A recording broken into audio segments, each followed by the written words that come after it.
ছাত্রদের পলায়নের মধ্য দিয়ে আশা করেছিলাম সন্ত্রাসের বিরুদ্ধে আর কোনো মিছিল করতে হবে না, কিন্তু দুর্ভাগ্যজনকভাবে আমরা লক্ষ্য করছি সেই পেশিবাদ পালিয়ে গেলেও নব্য পেশিবাদের জন্ম হচ্ছে।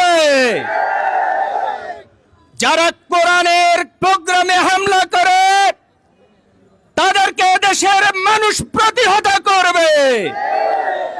এই নৃশংসভাবে হামলার কার্যক্রম পরিচালনা করে থাকেন তারা এই দেশের শত্রু, এবং যারা হামলা করেন তারা ইসলাম বিদ্বেষী, তারা কোরআন বিদ্বেষী, তারা সন্ত্রাসী কায়দায় চাচ্ছেন এই দেশে কায়দা করে এই দেশকে অশান্তিশীল করে দেওয়ার জন্য।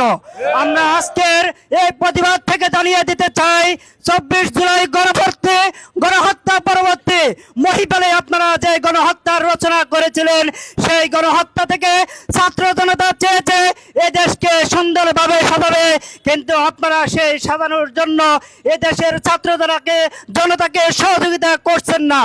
আমরা বলতে চাই আজকে ছাত্রদের উপরে, কোরআন প্রেমীদের উপরে আপনারা যেভাবে হত্যা করেছেন, হত্যাযজ্ঞ চালিয়েছেন, রক্তাক্ত করিয়েছেন, পবিত্র ভূমিকে রক্তাক্ত করিয়েছেন, আমরা প্রশাসনকে বলতে চাই আপনারা প্রশাসন থাকার পরেও কিভাবে এই ছাত্রদের উপরে হত্যাকাণ্ড চালাতে পারে, আমরা প্রশাসনের নিকট জবাব চাই।